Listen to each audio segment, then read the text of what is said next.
Magorno სახელმარა ერთხელ გაიჟღერა ბოლო პერიოდში გარკვეულ პატიმრებთან დაკავშირებით თითქოს შესულები იყავით შეთანხმების გარეშე ითხოვდნენ ბრალის აღიარებას და სანაცვლოდ საპროცესო შეთანხმებას. თქვენ წარმოვიდგინეთ და ამბავი მოგვიყევით რა მოხდა რეალურად. მოგესალმებით, მე გახლავართ დავით განყვრელიძე, ადვოკატი. მე ვიცავდი და ვიცავ დღემდე უფლებებს ორი მჟავდებული, ესენი გახლავთ საბა მეფარიშვილი და ომარ ოკრიბელაშვილი. მოგეხსენებათ მათ ბრალი ედებათ მილთის ჯგუფურად დაზიანებაში, რომლის თაობაზეც ფაქტიურად სანამ ჩვენ ჩავერთვებოდით ამ პროცესებში ჩართულები იყვნენ სხვა დაცვის წარმომადგენლები, ადვოკატები, რომლებაც საქმის მასალებიდან გამომდინარე ვამბობ ამას, არაჯეროვნად და პოლიტიზირებულად, ესე რომ ვთქვათ, აწარმოეს კონკრეტული საქმე. ჩვენი ჩართვის შემდგომ უკვე დაიწყო მოლაპარაკებები ბრალდების მხარესთან, ვინაიდან უკვე არსების განხილვაში იყო თვითონ პროცესი გადასული და შესაბამისად რამდენიმე პროცესი რჩებოდა უკვე დასრულებამდე. გამომდინარე აქედან ორივე ბრალდებულს ემუქრებოდა 5 წლით და 6 წლით თავისუფლების აღკვეთა. მართალია თვითონ ომარ ოკრიბელაშვილი არ იყო ნასამართლელი, მაგრამ მინიმუმ 3 წელს მაინც მივიღებდით, ესე რომ ვთქვათ, მსჯავრს. გამომდინარე აქედან ჩვენ სასწრაფოდ, ესე რომ ვთქვათ, მივწერეთ პროკურატურას და მოვითხოვეთ საპროცესო შეთანხმების გაფორმება, რა თქმა უნდა ეს იყო თვითონ ორივე ბრალდებულის სურვილი. რათა ისინი არ აღმოჩენილი იყვნენ საპატიმროში 6 წლით და 5 წლით, მოგეხსენებათ ისინი არიან 20 და 23 წლის ბავშვები და როდესაც ომარ ოკრიბელაშვილი დაიჭირეს, ის იყო მხოლოდ 19 წლის, ესე იგი 18 წლისა და რამდენიმე თვის, ანუ მას ეხება არასრულწლოვანთა მართლმსაჯულების კოდექსის მუხლები, რითაც მასზე თავიდანვე უნდა გაკეთებულიყო პროკურატურის მხრიდან, ესე რომ ვთქვათ, განრიდება, რაც პროკურატურამ არ გააკეთა. ეს არის პრობლემა ზუსტად ჩვენს მართლმსაჯულებაში, რომ ახალგაზრდა ბავშვი, რომელიც ჯერ კიდე დაქვემდებარებაშია კონკრეტული არასრულწლოვანთა მართლმსაჯულების კოდექსზე, მას უნდა გაუკეთდეს და შეთავაზებული იქნეს მასზე უპირველეს ყოვლისა ესე რომ ვთქვათ, განრიდება, შეწყდეს უნდა სისხლისამართლებელი დევნა და შეიძლება ეს იყოს ჯარიმა, შესაბამისი პირობებით და აღმოჩნდეს იგი თავისუფლება. სამწუხაროდ ეს პროკურატურამ არ გააკეთა, ამაზე იყო უარი, ანუ დასვას ფაქტობრივად იმდროინდელ დასვას არც კი გაუსაჩივრებია, ანუ აღნიშნული დაუშვეს მდგომი ინსტანციებში, რომ ბრძოლა გაეგრძელებინათ ამ მიმართულებით. მოკლედ ერთ სიტყვით რომ ვთქვათ, ყველანაირად ესე რომ ვთქვათ, საქმე იყო განადგურებული, არანაირი საპირწონე მტკიცებულება საქმეში არ არსებობდა, მაგალითად იგივე ალტერნატიული ექსპერტიზა, რომელიც შეიძლება ვამბობთ, რომ 400 ლარიანია კონკრეტული ჯებირი, ხო, პარლამენტარას დაზიანდა, თუმცა ალტერნატიული ექსპერტიზა, როდესაც არის წინა საგამოძიებო ორთვიანი პერიოდი, დაცვას ყოველთვის შეუძლია ჩაატაროს ალტერნატიული ექსპერტიზა და წარადგინოს სასამართლოში, დაუმტკიცოს სასამართლოს, რომ მოგეხსენებათ, კი არის ეს ამ ექსპერტიზის დასკვნით 400 ლარი, მაგრამ ყოველ შემთხვევაში ახალი სასაქონლო ექსპერტიზა ჩაატარე ბატონო, ან რა ვიცი, ტრასოლოგიური საიდან მოხდა, ვინ დაარტყა, როდის დაზიანდა, მართალია თუ არა, რომ საბამ და ომარიმ დააზიანეს თუ დაუშვათ მანამდე იყო კონკრეტული ჯებირი დაზიანებული. მას შემდეგ, რაც გავრცელდა ინფორმაცია, თქვენი ინიციატივით შეხვედრა. ეს ამბავი რომ ვთქვათ, როგორ მოხდა თქვენი კომუნიკაცია და იყო თუ არა მართლაც იმაზე მუშაობა, რომ ბრალი აღიარებინა და შესაბამისად მოხდებოდა მათი ბრალის შემსუბუქება და ასე შემდეგ. რა კომუნიკაცია შედგა თქვენ შორის და როგორ? დიახ, წინა სიტყვაობა, იმიტომ დაუკავშირეს ყველაფერი ომარს და საბას, რომ მოგეხსენებათ ისინი არიან თანაგუნდელები, თანამებრძოლეები. ნიკოლოზ ჯავახიშვილი და ომარ ოკრიბელაშვილი არიან ერთმანეთის მეგობრები. ასევე თანამებრძოლეები. ჩვენთან ფაქტიურად დარეკა რამდენჯერმე, ანუ საპატიმროდან ომარ ოკრიბელაშვილმა და არაერთხელ მთხოვა, რომ მისი ძმაკაცი, ესე რომ ვთქვათ, არის შიმშილობის ზღვარს და თუ შეგიძლია, დავით, აი ძალიან დიდ პატივს დამცემრო, დამდებრო შეხვიდე შიგნით, მოინახულო ეს ადამიანი და ესე რომ ვთქვათ, გაათუცნობიო, რომ ანუ რა ხდება თუნდაც, ანუ სამართლებრივ სივრცეში, ანუ შესაძლებელია თუ არა ესე რომ ვთქვათ, მას დაუდასტურდეს ბრალი და მიიღოს ისეთი სასჯელი, რაც შემდეგ იქნება გამოუსწორებელი ზიანი არა მხოლოდ მისთვის, არამედ მისი ოჯახისთვისაც.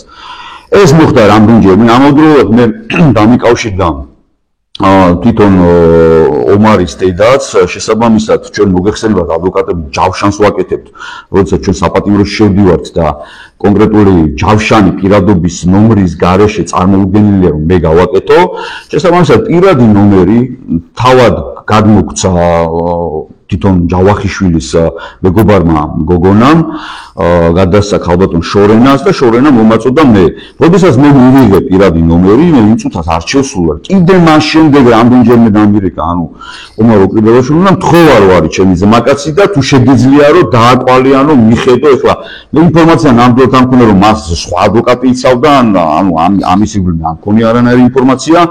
თუმცა როდესაც მე ნიკოლოზ ჯავახიშვილს გავესაუბრე, ვკითხე კიდევაც. მე პირველი ჩემი კითხვა იყო ეგ რომ ხომ არ ყავს ნიკოლოზ სხვა ადვოკატი, ანუ უპატრონოდ ხომ არ ხარ, ესე რომ ვთქვათ, ამ საპატიმროში რა, როგორ გექცევიან ასე შემდეგ და ასე შემდეგ. ნიკოლოზმა მიპასუხა რომ მას გაგდებული ყავს სულია ამ ციტირე, გაგდებული ყავს 3 ადვოკატი.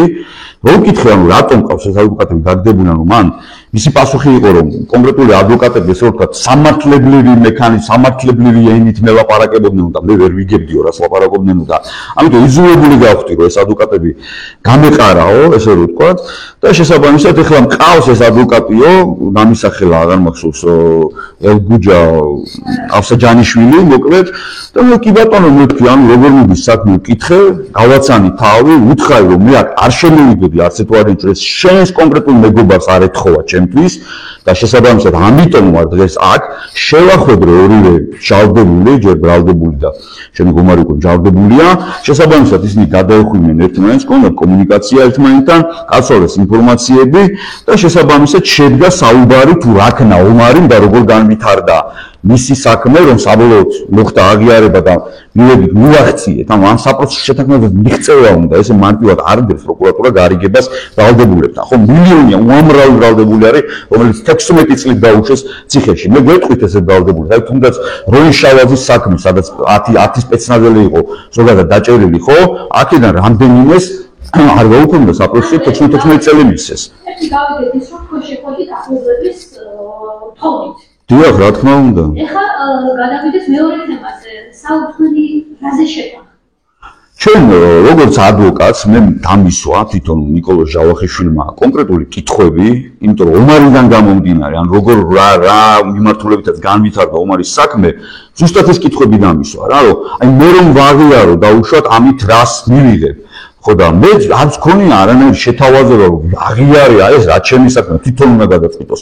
მე როგორც ადვოკატი და არა მხოლოდ მე როგორც ადვოკატი ესე ჯერ ესეთი არც ყოფილვარ შესული. მე ვიყავი იქ შესული, როგორც ომარ ოკრიბელაშვილის ფაქტიურად ნათესავი ოჯახის წევრი, თხოვა ამ ადამიანმა და შევედი.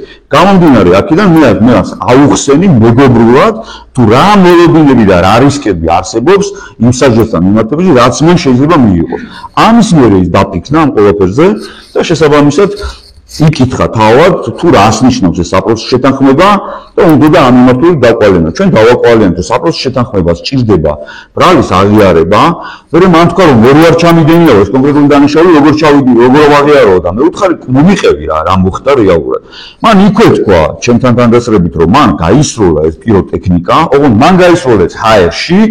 თუმცა უყურეთ ანუ მუხლის კვალიფიკაცია და ესეც აუხსენი ანუ 225 მუხლის 2 ნაწილით არის ეგ ბიჭი დაკავებული აუხსენი ესეც რომ ანუ მუხში იარახში თვითონ ანუ ის არის განმარტება ჩვეულებრივი მუხლის ქვევით შენიშვნის სახით სადაც წერია რომ იარაღი არის ჩამოთვლილი და სხვადასხვა ფეთქებადი ნივთიერება თავად სასხასროლი და ასე შემდეგ და ამავდროულად იარაღში იგულისხმება ნებისმიერი საგანი რომელიცაც შესაძლოა ეს კი რომ დააზიანე შესაძლოა დაზიანდეს და სიცოცხლის საფუძვლის ჯანმრთელობის დაზიანება მიადგეს სამართალ დამცავ ორგანოებს, ვთქვათ, თანამშრომლებს და თვითონ პოლიციელებს, ხო? ამიტომ აქ მუხლი ეს მოსამართლის შინაგან წმენაზეა, დამოკიდებული და მოგეხსენება ჩვენ სასამართლოში რეალური პრობლემაა. მართლმსაჯულების სისტემა ფაქტურად ჩვენთან არ არსებობს, ესე რომ ვთქვათ, რა ამაზე დადებს თავს ნებისმიერი ადვოკატი, მაგრამ ყოველ შემთხვევაში ეს დღევანდელი ხელისუფლების ვადი ხო არის, კი გამოსასწორებელი ვადა შეიძლება ქონდა ხელისუფლებას 12 წელია ხელისუფლებაში არიან, მაგრამ ამავდროულად მომდინარეობს იგივე დაუშვათ წარსულიდან, 1990-იან წლებიდან ფაქტობრივად რეფორმა და მართლმსაჯულების საქართველოში არ განხორციელებულა. ზუსტად აი ეს გარემოებები ხო არ გვაძლევს ჩვენ საშუალებას, რომ დღევანდელ საქართველოში ადვოკატმა იბრძოლოს და მიაღწიოს დაუშვათ დადებით შედის და მოიგოს კონკრეტული სისხლისამართლის საქმე. განსაკუთრებით მაშინ, როცა ბრალდების მხარეს უკვე წინა საგამოძიებო პერიოდია ეხლა ნიკოლოზ ჯავახიშვილთან სხვა ბრალდებულების მიმართ, ხო? ეს არის ის მომენტი, როდესაც ადვოკატებმა უნდა აწარმოონ გამოძიება. შესაბამისად, უყურეთ, დავამატებ ეს თუ შეიძლება საბა მეფარიშვილი და ოკრიბელაშვილის საქმეში ხო კიდევ ერთხელ ვამბობ, რომ არანაირი არც ერთი მტკიცებულება არ იყო მოპოვებული საქმეში საპირწონე, რომელიც გააკაცდა ბრალდების მხარის მტკიცებულება და გამოიტანდა მოსამართლეს ერთად გამომართლებული გადაწყვეტილებას. აი, ამიტომ გახდა საპროცესო შეთანხმება, ესე ვთქვათ, გარდაუვალი ამ საქმეში, ხო? თქვენი ყავით ამ შემთხვევაში შუამავალი პროკურატურასთან, ხო, მომლაპარაკებელი ეს უხეში. ზოგადად ყველა ადვოკატი არის ესე, როცა ბრალდებული წყვეტს, რომ საპროცესო შეთანხმება გაფორმდეს, მან უკვე, რა თქმა უნდა, შუამავალი ბრჭყალებში, მაგრამ რა თქმა უნდა, ადვოკატის გარეშე ეს არ კეთდება რა. და ბოლო წერტილი არის ის, რომ შეწყალების თემა. აი, შეწყალებამდე როგორ მიხოდით, რა იმედი გაქვთ, რა სიტყვობთ, რამდენ პატიმარზე ითხოვთ ესეც რომ გითხრათ. მოგეხსენებათ, რამდენიმე გზა არსებობს მჯავდებულის საპატიმროდან დახსნისა, ხო? პირველი ეს არის ეგრეთ წოდებული უდო ადამიანთა განთავისუფლება, მეორე ეგრეთ წოდებული სამაჯური, ანუ მიმდინარე სასჯელის უფრო მსუბუქი სასჯელის შეცვლა, მაგალითად შეიძლება იყოს შინაპატიმრობა ან სავალდებულო შრომა, რომელსაც სწორედ პენიტენციური სამსახურის ადგილობრივი საბჭო. სპეციალური პენიტენციური სამსახურის ადგილობრივი საბჭო. თუმცა ამისთვის მიმართვაა საჭირო. ყველაზე საუკეთესო ვარიანტი ჩვენ, რათა სწრაფად მოხდეს ამ ადამიანების გარეთ გამოსვლა, განთავისუფლება, ეს არის მიმართოთ პრეზიდენტის ადმინისტრაციას და მოითხოვოთ შეწყალება. პრეზიდენტის ადმინისტრაციას როცა მიმართავთ, ბუნებრივია შეწყალების ფონზე არანაირი შინაპატიმრობა ან სავალდებულო შრომა შემდგომში უკვე სხვა სასჯელის აღსრულების ნაწილში ხო ამბობებს აღარ ეკისრება. ამიტომ ჩვენ გადავწყვიტეთ ყველაზე კარგი საშუალება გამოვიწევთ რომ მიმართოთ მიხეილ ყავლევაშვილის პრეზიდენტს შეწყალების თხოვნით. იმედი გვაქვს რომ გამოსცემს პრეზიდენტი განკარგულებას შეწყალების აქტს და უახლოეს მომავალში ვიხილავთ ამბობებს თავისუფლებაზე. ვირსები არიან ისინი რომ დაუბრუნდნენ თავიანთ ოჯახებს. ჩვენ მიმართეთ საბა მეფარიშვილზე და ომარ ოკრიბელაშვილზე, ორივე მჟავდებული, მათი მშობლები. მანამ მიმართავდით ჩვენ, რა თქმა უნდა, კონსულტაციების გავდივართ ოჯახის წევრებთან და მშობლებთანაც. გადაწყვეტილება მიიღეს, რომ მიმართოთ მათ ჭირდება, ენატრებათ თავიანთი შვილები თავიანთ ოჯახებში და ჩვენი მიზანი არის ის კი არა რომ ამ ესე რომ ვთქვათ სასამართლოში კი მიზანი ეგეც არის თუ გვიწყობს მტკიცებულებები ხელს გავამართლოთ ადამიანი რომელიც ფაქტურად შეუძლებელი ხდება იმიტომ რომ ბრალდებას ესე რომ ვთქვათ ყველანაირად მოპოვებული აქვს ის მტკიცებულებები რომლის ჩამონგრევა ესე რომ ვთქვათ შეუძლებელია ხო ამიტომ ჩვენი ერთადერთი მიზანი არის რომ ადამიანი დავიხსნათ ციხიდან ამ კონკრეტულ მომენტში და საზოგადოება მეს უნდა გაიგოს გასაგებია რომ არის მაღალი დაინტერესება ამ კუთხით, მაგრამ საზოგადოებამ განსაკუთრებით მიმართავ ახალგაზრდებს, რომლებიც აი ამასინათ ჩვენ სასამართლოში ახალგაზრდების შემქმნեն და იმას ხელი დაადე, ამას ხელი დაადე, იმას ის უთხარი. ხო, აი გაგცემთ ამაზე პასუხს რა. აი როგორ ფიქრობთ? კი ბატონო, აბა ითხოვს თქვენ, ითხოვით, ავისთანაც შეხვდით და შეხვდით, რომ სხვა ადამიანისთვის დაედო ხელი. ამაზეც განმარტება გვაქვს. კი ბატონო, რაზეა საუბარი? ან უყურეთ როგორი სიტუაციაა, როცა საპროცესო შეთანხმება ფორმდება, აქ აუცილებლად თუ რა თქმა უნდა მრავალპირიანია საქმე. მრავალპირიანი საქმის ფარგლებში ან უნდა გადაწყვიტოს და სულ ყველამ უნდა გადადგას ეს კონკრეტული ნაბიჯი და ითანამშრომლოს ესე რომ ვთქვათ გამოძიებასთან, ხო? ან მეორე არის რომ ერთი საქმე ერთმა უნდა ითანამშრომლოს და გამოყოს საქმე. მაგრამ ეს ხო იმას არ ნიშნავს რომ აგერ ბატონო მე დავინახე ვიღაცამ მაგალითად კიდე არმატურა ისროლა, ან ბოთლი ისროლა, ან ქვა ისროლა. ის თავის პასუხისმგებლობას იღებს, რომ მე მინდა საპროცესო შეთანხმება, ანუ ბრალდების მხარესთან და გამოიყო ბატონო ჩემი საქმე, მიშუამდგომედ მოსამართლესთან გამოიყოფა საქმე, იმედი მაქვს რომ თუ მოუნდებათ გამოყოს მოსამართლეს საქმე და მისი საქმე პარალელურ რეჟიმში განვითარება დამოუკიდებელ სხვა ბრალდებულებისა. ეს არ ნიშნავს რომ ერთმა მეორეს დაადოს ხელი, ან მეორე მესამეს. ეს არის სრული სიცრუე და სრული სისულელე. და მე უბრალოდ მიყვირს ამ ადვოკატის, ანუ ბატონი ელგუჯა ავსაჯანიშვილის, რომელიც კოლეგიალობის წესს აბსოლუტურად არ იღებს და ადვოკატს ტელეფონზე ურეკავ და ბოდიშმე ვიხდი და თბილისის ზღვაზე მეპატიჟება რაღაც საქმეების გარჩევის და სახში ორი პატარა ბავშვი მყავდა იქ მოვარდნით და ასე შემდეგ და რაღაც მუხარის შემცველი სიტყვებით რა. მისი ადვოკატი და ეს არ არის კოლეგიალო, მან მიიღო საკადრისი პასუხი და თუ კიდე არ ეკავს, კიდე მიიღებს საკადრის პასუხს. და ერთსაც დავაკონკრეტებთ რადგანაც ნეგატივის ჭრილში ვრცელდება ეს ინფორმაცია, თქვენთან დაკავშირებით, რომ არ იყო შეთანხმებული და ასე შემდეგ. თქვენ ამას რითი ხსნით, რატომ მოხდა ეს? მე როგორც კი მაგას მოგახსენეთ, მაგრამ კიდევ ერთხელ გავმეორდები, ანუ ბუნებრივია მე ვერ უღალატებ ომარის ოჯახს, ხო? მე ომარის ოჯახმა მთხოვა მან შესვლა პირადად ომარ ოკრიბელაშვილმა და შესაბამისად აღიხსნით დეტალურად როგორ ხდება ადვოკატის ჯავშნის გაკეთება და შემდეგ და საპატიმროში შესვლა კონკრეტულ ბრალდებულთან. რატომ გახსოვდა თქვენთან დაკავშირებით ნეგატიური ინფორმაცია, რომ თქვენი ინიციატივით შეხვედით და ნეგატიურ წრეში წავიდა ეს საქმე. რატო თქვენ ითხოვთ? ეს არის ჩვეულებრივი პოლიტიზირებული დეზინფორმაცია, რომელსაც ავრცელებენ ადვოკატების წინააღმდეგ, რომ თითქოს და ჩვენ წარმოვადგენთ ოცნების ხელისუფლებას, ან თითქოს და ზუსტად იცი რა გეტყვით, აი არ სახელი და გვარი მოიხსენიო, მაგრამ თვითონ ეს ადვოკატი ელგუჯა ავსაჯანიშვილი, ხო? მოსამართლემ თავად შეიტანა აი ამ საქმეზე, როდესაც გამოვიდნენ, პროტესტის ნიშნად, ესე რომ ვთქვათ, დარბაზიდან, სასამართლო დარბაზიდან, ისე რომ ფაქტობრივად გამოავლინა უპატივცემულობა სასამართლოს მიმართ და შემდეგ მოსამართლემ საჩივარი შეიტანა ეთიკის კომისიაში და უჩივლა, არის 7 თუ 8 ადვოკატი იყო, მათ შორის კიდე შოთა თუთბერიძე, მათ შორის რომელიც იცავდა მიხეილ სააკაშვილის ესე რომ ვთქვათ, პრეზიდენტის ინტერესებს, ყოფილი პრეზიდენტის ინტერესებს, ხო? ასე რომ ეს არის ერთი გუნდი. შესაბამისად, ერთი გუნდი, ჩვენ რა თქმა უნდა, ამას ყოველთვის პოლიტიკური საფუძველი, არც მათ შორის ნანოკაჟორჟორიან მიმართავ, რომ თუნდაც შეიკავოს თავი ადვოკატების ლანძღისგან, ესე რომ ვთქვათ, იმიტომ რომ ამაზე სამართლიანი პასუხისმგებლობა შეიძლება დადგეს ნებისმიერი, ესე რომ ვთქვათ, ადვოკატისა თუ ჟურნალისტისა. გასაგებია თქვენი პოზიცია, ხა მეორეად თქვენ თავი წარმოვიდგინეთ და თქვენ გთხოვდით დაამატოთ რა არის თქვენი ძირითადი სათქმელი, რადგანაც თქვენ ხართ. დიახ, მოგესალმებით, ადვოკატი დავით სანაძე, ბუნებრივია, ჩემს კოლეგას დავით, ჩემი ადვოკატირება არ სჭირდება, ვინაიდან ამ საქმეში გულისხმობ ოკრიბელაშვილის და მეფარიშვილის საქმეს ჩვენ ერთად ვაწარმოებდით ბრალდებულთა დაცვას, რეზიუმეს სახით უბრალოდ მოგახსენებთ, რა თქმა უნდა, პოზიციას.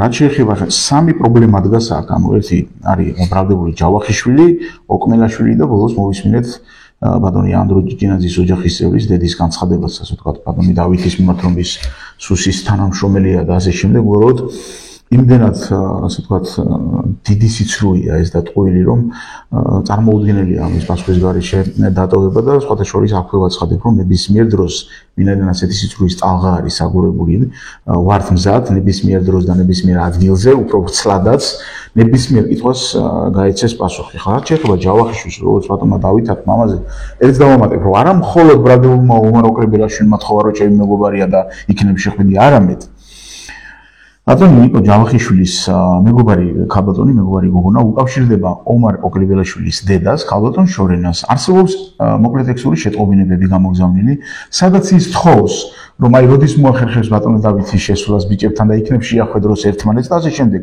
ეს ესენი შეტყობინებები ოფიციალურად არსებობს. წარმოუდგენელი ადამიანები თავად ითხოვენ დავით გამყრელიძე შევიდეს მათ ახლობელთან და შემდეგ ამას აგორებენ, რომ თურმე რაღაც ჩვენ საკუთარი ნებით შევიდა ადამიანი და ასე შემდეგ. მისი მეგობარი, რომელიც ტელევიზიებში დღეს აცხადებს, რომ ვიღაც ადვოკატი შევიდა, თავად ითხოვს მოკლე ტექსტური შეტყობინებები, როდის შევა და ბოდიში ვერ შეგეხმიანეთ და იქნებ ბიჭერმა ერთმანეთი ნახონ, გესმით?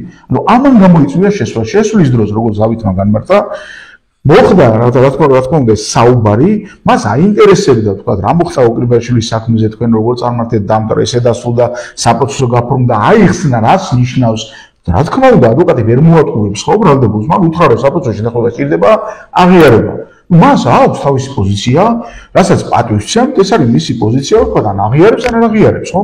მორჩა დასრულდა ამ გაცნობიტი ხასიათის შეხვედრის იქეთ არაფერს ადგილი არ ქონია, რაც ხებს დაადეხել, ეს არის აბსოლუტურად საკუთარი სურვილით გამოთქმული ინტერპრეტაცია და ამაზე ბოლოს გაგცემთ პასუხს, რატომაც ჩემი შეფასებით, რა თქმა უნდა.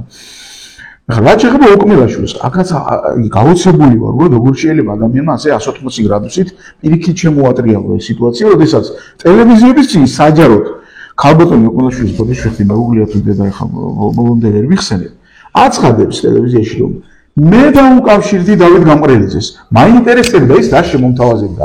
რას ნიშნავს ხალხს ეს სიტყვები გამაგინებთ ხომ არ დაესიზმებოდა დავით გამყრელიძეს ახლა ოკმელაშვილის ოჯახის წევრების ტელეფონის ნომრები და ასე შემდეგ. პირიქით თავად ადასტურებს, რომ მან დაუკავშირდა, გესმით? ეს საუბარი, სატელეფონო საუბარი შედგა, იკითხა რა იგივე რომ საბაი როგორ მოხდა ომარის შემთხვევაში და ასე შემდეგ.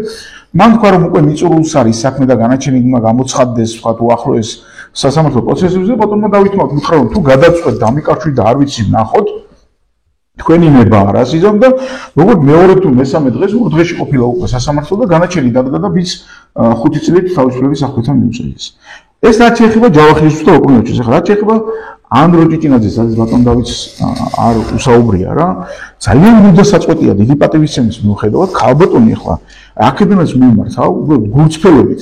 აქ არის ახლა აი ამ კითხვებზე პასუხში თავისუფლებისთვის ბრძოლაც. ზოგადად თავისუფალი ადამიანის პოზიციაც და ასე შემდეგ.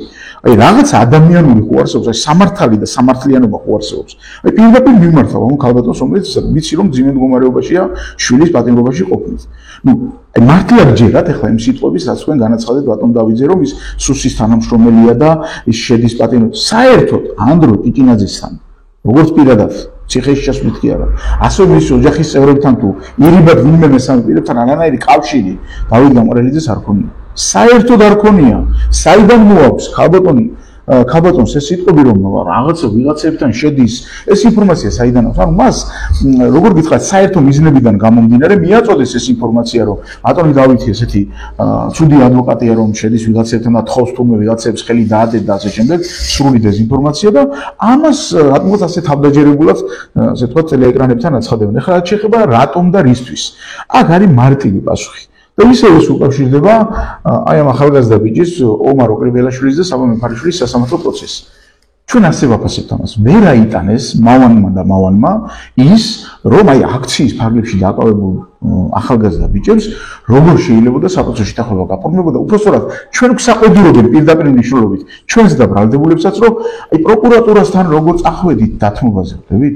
ანუ როგორ ესე იგი თქვენ რა აღიარეთ ეს დანაშაული და ამით ამართლებთ რომ სწორად დაგაკავეს და სწორად დაგაპატიმრეს და ასე შემდეგ, ხვდებით?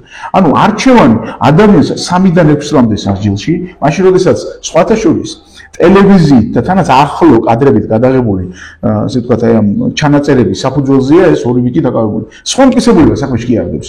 რაც გავიდა ტელევიზიით იმის საფუძველზე დაიჭირეს. კადრები არსებობს. არც ერთი პოლიციელი ჩვენება, მხოლოდ და მხოლოდ ტელევიზიით გადაღებული კადრები. ვინ დაარტყა, რას დაარტყა, იქ ჩანს. შემოთავაზება გახდათ საპროცესო შეთანხმებასთან დაკავშირებით, ამას დავთანხმდით, რომ მალე გამოვიდეს ეს ახალგაზრდა ბიჭები გარეთ. რა არის ამაში უცნაური? ამას მოყვე ის, რომ რა თქმა უნდა უფლება ყველა მსჯავრდებულის, რომ ისარგებლოს შეწყალების უფლებით, მიუმართეთ პრეზიდენტ შეწყალების უფლებით, ბატონო, აქაც ეს განაცხადება პირდაპირ გეუბნებით, ქვეტექსტები ასეთია, რომ ესე იგი თქვენ აღიარეთ, რომ ის ლეგიტიმური პრეზიდენტია და ვის მიმართეთ, ნუ პირდაპირ პასუხობთ. მიხეილ ყავილაშვილი არის ამ ქვეყნის პრეზიდენტი. ეს არის მოცემულობა, მსჯავრდებულმა გადაწყვიტეს, რომ იმის საფუძველზე, რომ ისინი აღიარებენ, მოინანიეს ის ქმედება, რომ ვერ შეიკავეს თავი კონკრეტულ შემთხვევაში და ჩაიდინეს ის, რაც ჩაიდინეს. სხვა განსჯის საგანი ახლა ვის რა მიაჩნია ეს დასაჯელი ქმედება, მკაცრად თუ სუბუქად თუ ასე შემდეგ და გადავწყვიტეთ და მივმართეთ პრეზიდენტს და სხვათა შორის გვაქვს იმედი, რომ ბატონი პრეზიდენტი ამას გაითვალისწინებს. ერთ კითხვას გაგცხოთ, რა ვადაში ავედებით პრეზიდენტისგან კონკრეტულ გადაწყვეტილებას? ეს გადაწყვეტილება ახლა ასე ვთქვათ, ასეთ შემთხვევაში, რა თქმა უნდა, მას შესაბამისი პროცედურები უნდა გაიაროს.